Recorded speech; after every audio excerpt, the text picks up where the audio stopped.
Beauty and the Beast by Andrew Lang, after La Belle et la Bête by Madame de Villeneuve.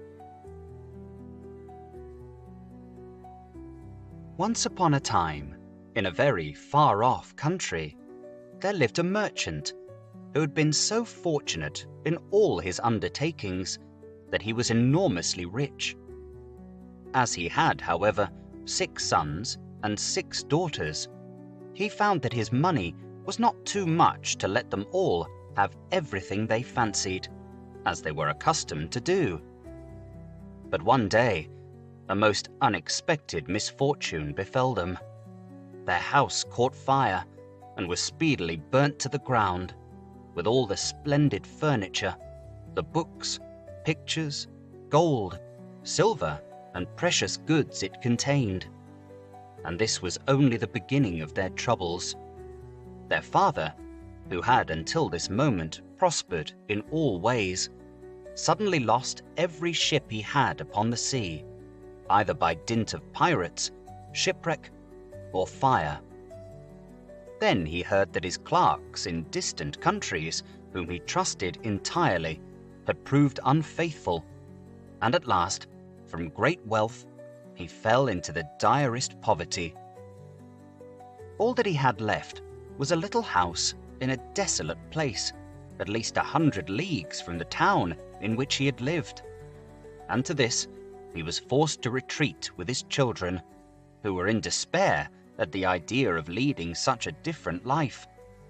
Indeed, the daughters at first hoped that their friends, who had been so numerous while they were rich, would insist on their staying in their houses now they no longer possessed one.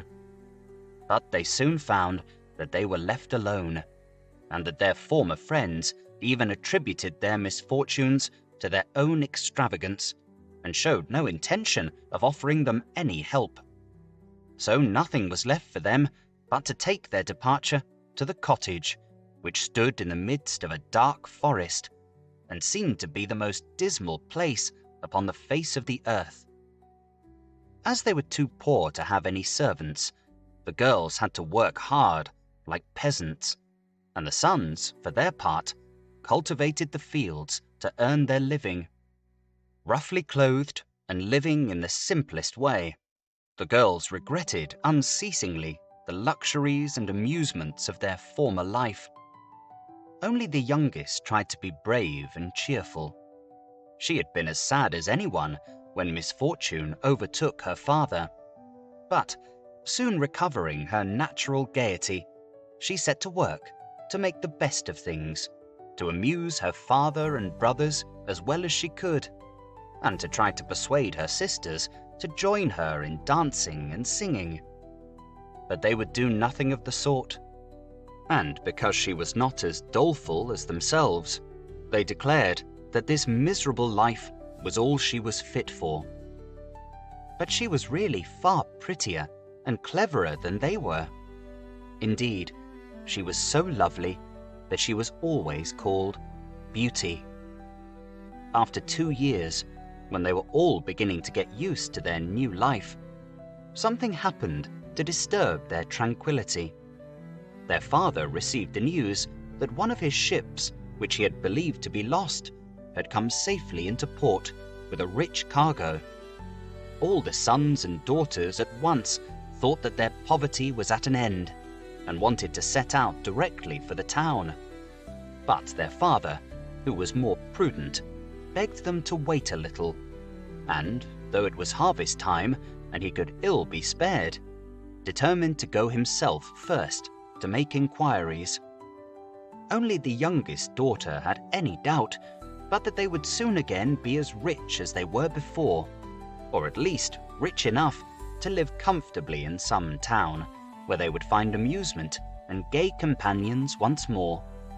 So they all loaded their father with commissions for jewels and dresses, which it would have taken a fortune to buy. Only Beauty, feeling sure that it was of no use, did not ask for anything. Her father, noticing her silence, said, "And what shall I bring for you, Beauty?"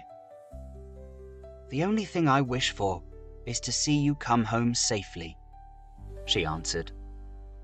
But this only vexed her sisters, who fancied she was blaming them for having asked for such costly things.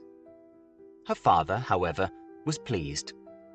But as he thought that, at her age, she certainly ought to like pretty presents, he told her to choose something.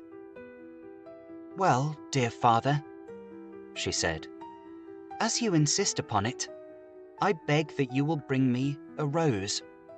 I have not seen one since we came here, and I love them so much."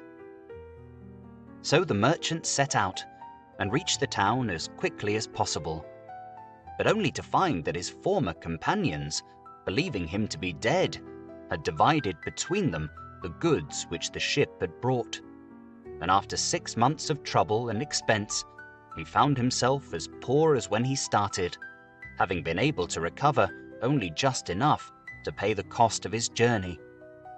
To make matters worse, he was obliged to leave the town in the most terrible weather, so that by the time he was within a few leagues of his home, he was almost exhausted with cold and fatigue.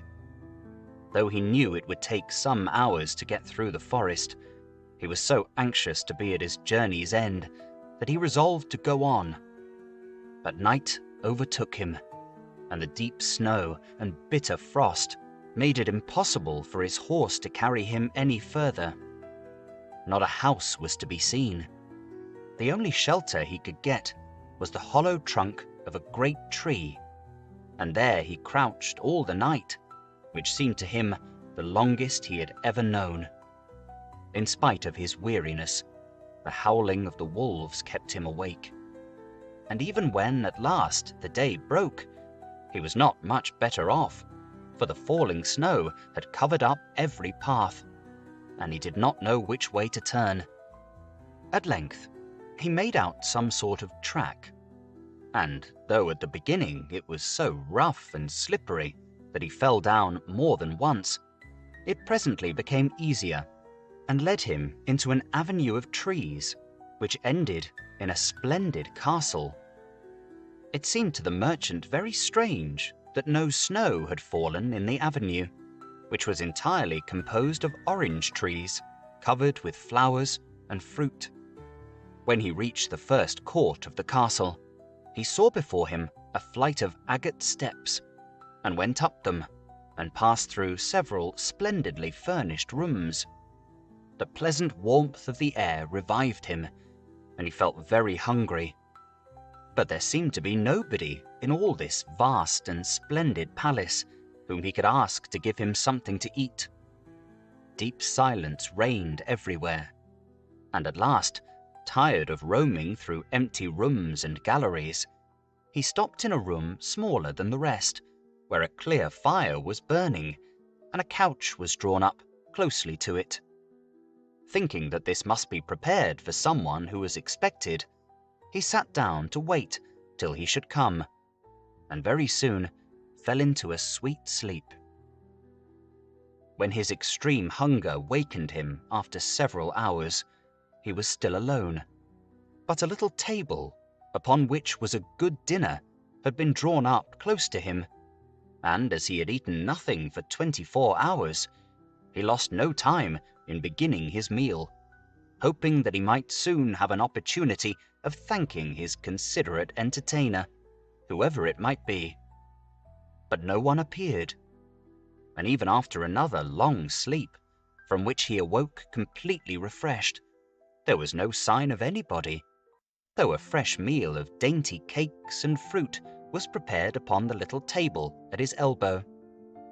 Being naturally timid, the silence began to terrify him, and he resolved to search once more through all the rooms. But it was of no use.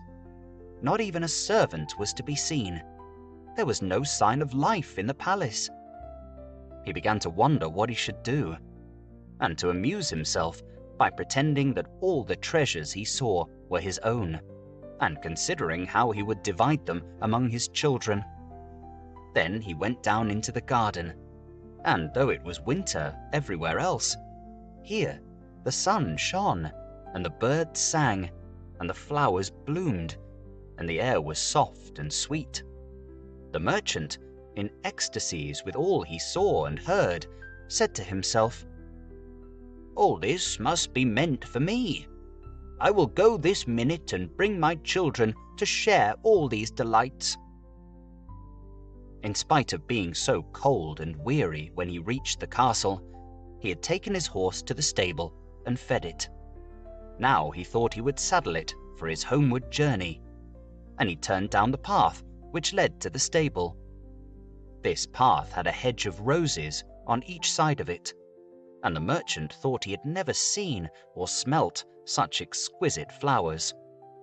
They reminded him of his promise to Beauty, and he stopped and had just gathered one to take to her, when he was startled by a strange noise behind him.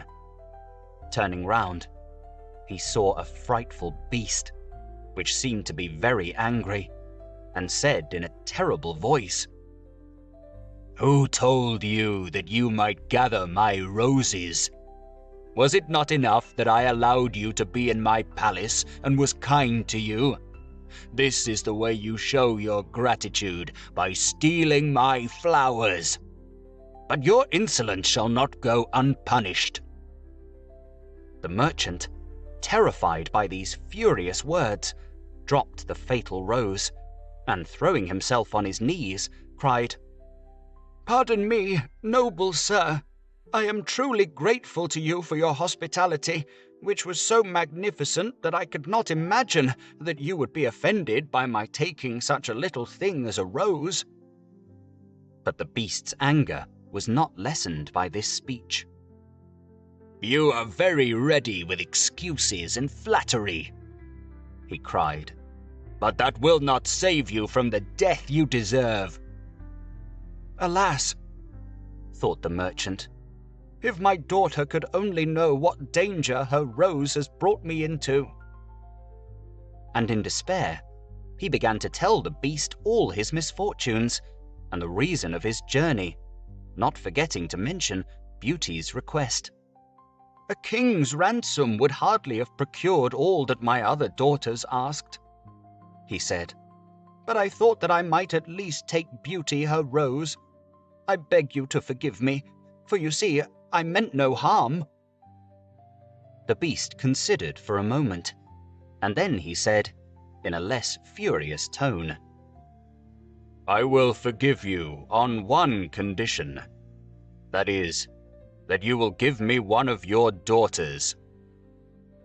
"Oh," cried the merchant, "if I were cruel enough to buy my own life at the expense of one of my children's, what excuse could I invent to bring her here?" "No excuse would be necessary," answered the beast. "If she comes at all, she must come willingly. On no other condition will I have her. See if any one of them is courageous enough and loves you well enough to come and save your life. You seem to be an honest man, so I will trust you to go home. I give you a month to see if either of your daughters will come back with you and stay here, to let you go free. If neither of them is willing, you must come alone, after bidding them goodbye forever. And then you will belong to me. And do not imagine that you can hide from me, for if you fail to keep your word, I will come and fetch you," added the beast grimly. The merchant accepted this proposal, though he did not really think any of his daughters could be persuaded to come. He promised to return at the time appointed, and then, anxious to escape from the presence of the beast, he asked permission to set off at once. But the beast answered that he could not go until next day. "Then you will find a horse ready for you," he said. "Now, go and eat your supper, and await my orders." The poor merchant, more dead than alive, went back to his room, where the most delicious supper was already served on the little table, which was drawn up before a blazing fire. But he was too terrified to eat, and only tasted a few of the dishes, for fear the beast should be angry if he did not obey his orders. When he had finished, he heard a great noise in the next room, which he knew meant that the beast was coming. As he could do nothing to escape his visit, the only thing that remained was to seem as little afraid as possible. So when the beast appeared and asked roughly if he had supped well, the merchant answered humbly that he had, thanks to his host's kindness. Then the beast warned him to remember their agreement and to prepare his daughter exactly for what she had to expect. "Do not get up tomorrow," he added, "until you see the sun and hear a golden bell ring. Then you will find your breakfast waiting for you here, and the horse you are to ride will be ready in the courtyard. He will also bring you back again when you come with your daughter a month hence. Farewell. Take a rose to Beauty, and remember your promise." The merchant was only too glad when the beast went away, and though he could not sleep for sadness, he lay down until the sun rose.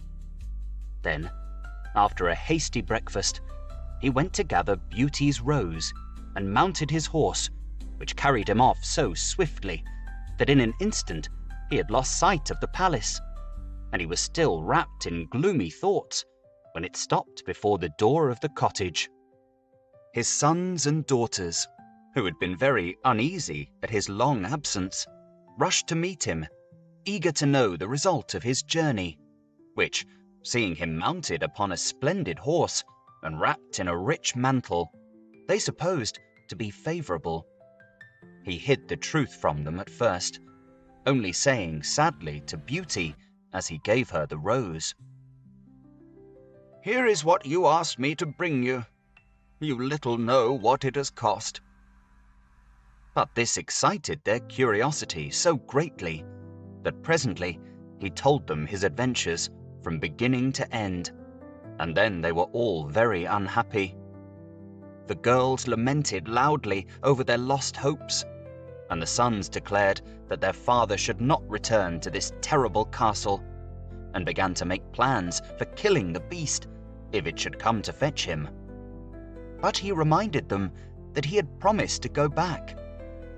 Then the girls were very angry with Beauty, and said it was all her fault, and that if she had asked for something sensible, this would never have happened, and complained bitterly that they should have to suffer for her folly. Poor Beauty, much distressed, said to them, "I have indeed caused this misfortune, but I assure you I did it innocently. Who could have guessed that to ask for a rose in the middle of summer would cause so much misery? But as I did the mischief, it is only just that I should suffer for it.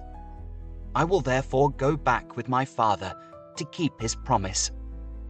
At first, nobody would hear of this arrangement, and her father and brothers, who loved her dearly, declared that nothing should make them let her go. But Beauty was firm. As the time drew near, she divided all her little possessions between her sisters, and said goodbye to everything she loved. And when the fatal day came, she encouraged and cheered her father as they mounted together the horse which had brought him back. It seemed to fly rather than gallop, but so smoothly that Beauty was not frightened. Indeed, she would have enjoyed the journey if she had not feared what might happen to her at the end of it. Her father still tried to persuade her to go back, but in vain. While they were talking, the night fell, and then, to their great surprise, wonderful colored lights began to shine in all directions, and splendid fireworks blazed out before them. All the forest was illuminated by them, and even felt pleasantly warm, though it had been bitterly cold before. This lasted until they reached the avenue of orange trees, where were statues holding flaming torches. And when they got nearer to the palace, they saw that it was illuminated from the roof to the ground, and music sounded softly from the courtyard. "The beast must be very hungry," said Beauty, trying to laugh, "if he makes all this rejoicing over the arrival of his prey." But, in spite of her anxiety, she could not help admiring all the wonderful things she saw. The horse stopped at the foot of the flight of steps leading to the terrace, and when they had dismounted, her father led her to the little room he had been in before, where they found a splendid fire burning and the table daintily spread with a delicious supper. The merchant knew that this was meant for them, and Beauty, who was rather less frightened now that she had passed through so many rooms and had seen nothing of the beast, was quite willing to begin, for her long ride had made her very hungry. But they had hardly finished their meal when the noise of the beast's footsteps was heard approaching, and Beauty clung to her father in terror, which became all the greater when she saw how frightened he was. But when the beast really appeared, though she trembled at the sight of him, she made a great effort to hide her terror and saluted him respectfully.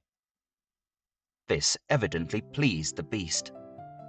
After looking at her, he said, in a tone that might have struck terror into the boldest heart, though he did not seem to be angry, "Good evening, old man. Good evening, Beauty." The merchant was too terrified to reply, but Beauty answered sweetly, "Good evening, beast." "Have you come willingly?" asked the beast. "Will you be content to stay here when your father goes away?" Beauty answered bravely that she was quite prepared to stay. "I am pleased with you," said the beast. "As you have come of your own accord, you may stay. As for you, old man," he added, turning to the merchant, "at sunrise tomorrow, you will take your departure.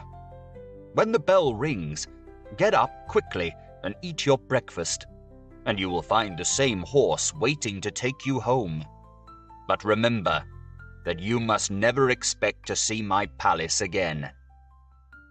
Then, turning to Beauty, he said, "Take your father into the next room and help him to choose everything you think your brothers and sisters would like to have.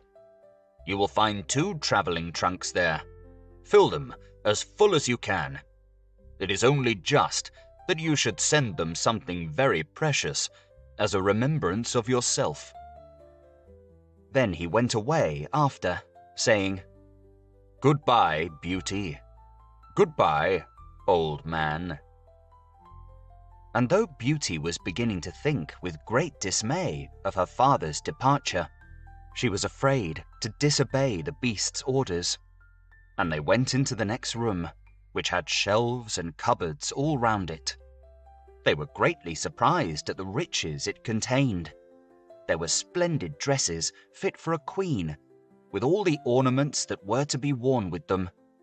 And when Beauty opened the cupboards, she was quite dazzled by the gorgeous jewels that lay in heaps upon every shelf. After choosing a vast quantity, which she divided between her sisters, for she had made a heap of the wonderful dresses for each of them, she opened the last chest, which was full of gold. "I think, father," she said, "that as the gold will be more useful to you, we had better take out the other things again and fill the trunks with it." So they did this. But the more they put in, the more room there seemed to be, and at last they put back all the jewels and dresses they had taken out, and Beauty even added as many more of the jewels as she could carry at once. And then the trunks were not too full, but they were so heavy that an elephant could not have carried them. "The beast was mocking us," cried the merchant. "He must have pretended to give us all these things knowing that I could not carry them away." "Let us wait and see," answered Beauty. "I cannot believe that he meant to deceive us. All we can do is to fasten them up and leave them ready." So they did this, and returned to the little room, where, to their astonishment, they found breakfast ready. The merchant ate his with a good appetite, as the beast's generosity made him believe that he might perhaps venture to come back soon and see Beauty. But she felt sure that her father was leaving her forever, so she was very sad when the bell rang sharply for the second time, and warned them that the time had come for them to part.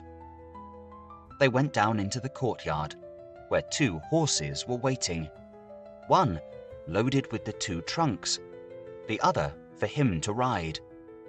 They were pawing the ground in their impatience to start, and the merchant was forced to bid Beauty a hasty farewell. And as soon as he was mounted, he went off at such a pace that she lost sight of him in an instant. Then Beauty began to cry, and wandered sadly back to her own room. But she soon found that she was very sleepy, and as she had nothing better to do, she lay down and instantly fell asleep. And then she dreamed that she was walking by a brook bordered with trees, and lamenting her sad fate, when a young prince, handsomer than anyone she had ever seen, and with a voice that went straight to her heart, came and said to her, "Ah, Beauty, you are not so unfortunate as you suppose. Here, you will be rewarded for all you have suffered elsewhere. Your every wish shall be gratified. Only try to find me out, no matter how I may be disguised, as I love you dearly, and in making me happy, you will find your own happiness. Be as true-hearted as you are beautiful, and we shall have nothing left to wish for." "What can I do, Prince, to make you happy?" said Beauty. "Only be grateful," he answered, "and do not trust too much to your eyes, and above all, do not desert me until you have saved me from my cruel misery." After this, she thought she found herself in a room with a stately and beautiful lady, who said to her, "Dear Beauty, try not to regret all you have left behind you, for you are destined to a better fate. Only, do not let yourself be deceived by appearances." Beauty found her dreams so interesting that she was in no hurry to awake. But presently, the clock roused her by calling her name softly 12 times. And then she got up and found her dressing table set out with everything she could possibly want. And when her toilet was finished, she found dinner was waiting in the room next to hers. But dinner does not take very long when you are all by yourself, and very soon she sat down cozily in the corner of a sofa, and began to think about the charming prince she had seen in her dream. "He said I could make him happy," said Beauty to herself. "It seems, then, that this horrible beast keeps him a prisoner. How can I set him free? I wonder why they both told me not to trust to appearances. I don't understand it. But after all, it was only a dream, so why should I trouble myself about it? I had better go and find something to do to amuse myself." So she got up and began to explore some of the many rooms of the palace. The first she entered was lined with mirrors, and Beauty saw herself reflected on every side, and thought she had never seen such a charming room. Then a bracelet which was hanging from a chandelier caught her eye, and on taking it down, she was greatly surprised to find that it held a portrait of her unknown admirer, just as she had seen him in her dream. With great delight, she slipped the bracelet on her arm, and went on into a gallery of pictures, where she soon found a portrait of the same handsome prince, as large as life, and so well painted that as she studied it, he seemed to smile kindly at her.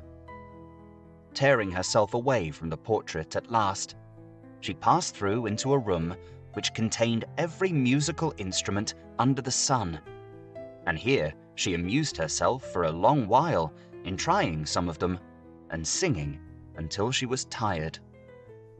The next room was a library, and she saw everything she had ever wanted to read, as well as everything she had read, and it seemed to her that a whole lifetime would not be enough to even read the names of the books, there were so many. By this time, it was growing dusk, and wax candles in diamond and ruby candlesticks were beginning to light themselves in every room. Beauty found her supper served just at the time she preferred to have it, but she did not see anyone or hear a sound, and, though her father had warned her that she would be alone, she began to find it rather dull. But presently, she heard the beast coming, and wondered tremblingly if he meant to eat her up now.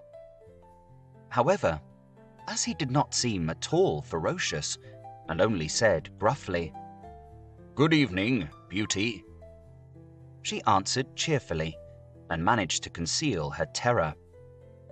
Then the beast asked her how she had been amusing herself, and she told him all the rooms she had seen. Then he asked if she thought she could be happy in his palace, and Beauty answered that everything was so beautiful that she would be very hard to please if she could not be happy. And after about an hour's talk, Beauty began to think that the beast was not nearly so terrible as she had supposed at first. Then he got up to leave her, and said in his gruff voice, "Do you love me, Beauty? Will you marry me?" "Oh, what shall I say?" cried Beauty, for she was afraid to make the beast angry by refusing. "Say yes or no, without fear," he replied. "Oh, no, beast," said Beauty hastily. "Since you will not, good night, Beauty," he said. And she answered, "Good night, beast," very glad to find that her refusal had not provoked him. And after he was gone, she was very soon in bed and asleep, and dreaming of her unknown prince. She thought he came and said to her, "Ah, Beauty, why are you so unkind to me? I fear I am fated to be unhappy for many a long day still." And then her dreams changed, but the charming prince figured in them all. And when morning came, her first thought was to look at the portrait and see if it was really like him, and she found that it certainly was. This morning, she decided to amuse herself in the garden, for the sun shone and all the fountains were playing. But she was astonished to find that every place was familiar to her, and presently she came to the brook where the myrtle trees were growing, where she had first met the prince in her dream, and that made her think more than ever that he must be kept a prisoner by the beast. When she was tired, she went back to the palace and found a new room full of materials for every kind of work, ribbons to make into bows, and silks to work into flowers. Then there was an aviary full of rare birds, which were so tame that they flew to Beauty as soon as they saw her, and perched upon her shoulders and her head. "Pretty little creatures," she said, "how I wish that your cage was nearer to my room, that I might often hear you sing." So saying, she opened a door, and found to her delight that it led into her own room, though she had thought it was quite the other side of the palace. There were more birds in a room farther on, parrots and cockatoos that could talk, and they greeted Beauty by name. Indeed, she found them so entertaining that she took one or two back to her room, and they talked to her while she was at supper. After which, the Beast paid her his usual visit, and asked her the same questions as before, and then, with a gruff "Good night," he took his departure, and Beauty went to bed to dream of her mysterious prince. The days passed swiftly in different amusements, and after a while, Beauty found out another strange thing in the palace, which often pleased her when she was tired of being alone. There was one room which she had not noticed particularly. It was empty, except that under each of the windows stood a very comfortable chair, and the first time she had looked out of the window, it had seemed to her that a black curtain prevented her from seeing anything outside. But the second time she went into the room, happening to be tired, she sat down in one of the chairs, when instantly the curtain was rolled aside, and a most amusing pantomime was acted before her. There were dances, and coloured lights, and music, and pretty dresses, and it was all so gay that Beauty was in ecstasies. After that, she tried the other 7 windows in turn, and there was some new and surprising entertainment to be seen from each of them, so that Beauty never could feel lonely any more. Every evening after supper, the Beast came to see her, and always before saying good night, asked her in his terrible voice, "Beauty, will you marry me?" And it seemed to Beauty, now she understood him better, that when she said, "No, Beast," he went away quite sad. But her happy dreams of the handsome young prince soon made her forget the poor Beast, and the only thing that at all disturbed her was to be constantly told to distrust appearances, to let her heart guide her and not her eyes, and many other equally perplexing things, which, consider as she would, she could not understand. So everything went on for a long time, until at last, happy as she was, Beauty began to long for the sight of her father and her brothers and sisters, and one night, seeing her look very sad, the Beast asked her what was the matter. Beauty had quite ceased to be afraid of him. Now she knew that he was really gentle in spite of his ferocious looks and his dreadful voice. So she answered that she was longing to see her home once more. Upon hearing this, the Beast seemed sadly distressed and cried miserably, "Ah, Beauty, have you the heart to desert an unhappy beast like this? What more do you want to make you happy? Is it because you hate me that you want to escape?" "No, dear Beast," answered Beauty softly. "I do not hate you, and I should be very sorry never to see you any more. But I long to see my father again. Only let me go for 2 months, and I promise to come back to you and stay for the rest of my life." The Beast, who had been sighing dolefully while she spoke, now replied, "I cannot refuse you anything you ask, even though it should cost me my life. Take the 4 boxes you will find in the room next to your own, and fill them with everything you wish to take with you. But remember your promise, and come back when the 2 months are over, or you may have cause to repent it. For if you do not come in good time, you will find your faithful Beast dead. You will not need any chariot to bring you back.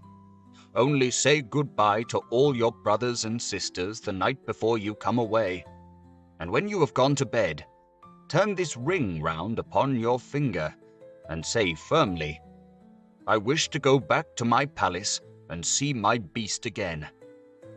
Good night, Beauty. Fear nothing, sleep peacefully, and before long you shall see your father once more."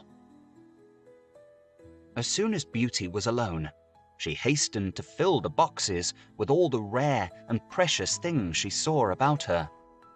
And only when she was tired of heaping things into them did they seem to be full. Then she went to bed, but could hardly sleep for joy. And when at last she did begin to dream of her beloved prince, she was grieved to see him stretched upon a grassy bank, sad and weary, and hardly like himself. "What is the matter?" she cried. He looked at her reproachfully and said, "How can you ask me, cruel one? Are you not leaving me to my death, perhaps?" "Oh, don't be sorrowful," cried Beauty. "I am only going to assure my father that I am safe and happy. I have promised the beast faithfully that I will come back, and he would die of grief if I did not keep my word." "What would that matter to you?" said the prince. "Surely you would not care." "Indeed, I should be ungrateful if I did not care for such a kind beast," cried Beauty indignantly. "I would die to save him from pain. I assure you, it is not his fault that he is so ugly." Just then, a strange sound woke her. Someone was speaking, not very far away, and opening her eyes, she found herself in a room she had never seen before, which was certainly not nearly so splendid as those she was used to in the beast's palace. Where could she be? She got up and dressed hastily, and then saw that the boxes she had packed the night before were all in the room. While she was wondering by what magic the beast had transported them and herself to this strange place, she suddenly heard her father's voice and rushed out and greeted him joyfully. Her brothers and sisters were all astonished at her appearance, as they had never expected to see her again, and there was no end to the questions they asked her. She had also much to hear about what had happened to them while she was away, and of her father's journey home. But when they heard that she had only come to be with them for a short time, and then must go back to the beast's palace forever, they lamented loudly. Then Beauty asked her father what he thought could be the meaning of her strange dreams, and why the prince constantly begged her not to trust to appearances. After much consideration, he answered, "You tell me yourself that the beast, frightful as he is, loves you dearly, and deserves your love and gratitude for his gentleness and kindness. I think the prince must mean you to understand that you ought to reward him by doing as he wishes you to, in spite of his ugliness." Beauty could not help seeing that this seemed very probable. Still, when she thought of her dear prince, who was so handsome, she did not feel at all inclined to marry the beast. At any rate, for 2 months she need not decide, but could enjoy herself with her sisters. But though they were rich now, and lived in town again, and had plenty of acquaintances, Beauty found that nothing amused her very much, and she often thought of the palace, where she was so happy, especially as at home she never once dreamed of her dear prince, and she felt quite sad without him. Then her sisters seemed to have got quite used to being without her, and even found her rather in the way. So she would not have been sorry when the 2 months were over, but for her father and brothers, who begged her to stay, and seemed so grieved at the thought of her departure that she had not the courage to say goodbye to them. Every day when she got up, she meant to say it at night, and when night came, she put it off again, until at last she had a dismal dream, which helped her to make up her mind. She thought she was wandering in a lonely path in the palace gardens, when she heard groans which seemed to come from some bushes hiding the entrance of a cave, and running quickly to see what could be the matter, she found a beast stretched out upon his side, apparently dying. He reproached her faintly with being the cause of his distress. And at the same moment, a stately lady appeared and said very gravely, "Ah, Beauty, you are only just in time to save his life. See what happens when people do not keep their promises. If you had delayed one day more, you would have found him dead." Beauty was so terrified by this dream that the next morning she announced her intention of going back at once, and that very night she said goodbye to her father and all her brothers and sisters. And as soon as she was in bed, she turned her ring round upon her finger and said firmly, "I wish to go back to my palace and see my beast again," as she had been told to do. Then she fell asleep instantly, and only woke up to hear the clock saying, "Beauty, Beauty," 12 times in its musical voice, which told her at once that she was really in the palace once more. Everything was just as before, and her birds were so glad to see her. But Beauty thought she had never known such a long day, for she was so anxious to see the beast again that she felt as if supper time would never come. But when it did come, and no beast appeared, she was really frightened. So, after listening and waiting for a long time, she ran down into the garden to search for him. Up and down the paths and avenues ran poor Beauty, calling him in vain, for no one answered, and not a trace of him could she find. Until at last, quite tired, she stopped for a minute's rest, and saw that she was standing opposite the shady path she had seen in her dream. She rushed down it, and sure enough, there was the cave, and in it lay the beast, asleep as Beauty thought. Quite glad to have found him, she ran up and stroked his head. But, to her horror, he did not move or open his eyes. "Oh, he is dead, and it is all my fault," said Beauty, crying bitterly. But then, looking at him again, she fancied he still breathed, and, hastily fetching some water from the nearest fountain, she sprinkled it over his face, and to her great delight, he began to revive. "Oh, beast, how you frightened me!" she cried. "I never knew how much I loved you until just now, when I feared I was too late to save your life." "Can you really love such an ugly creature as I am?" said the beast, faintly. "Oh, Beauty, you only came just in time. I was dying, because I thought you had forgotten your promise. But go back now and rest. I shall see you again, by and by."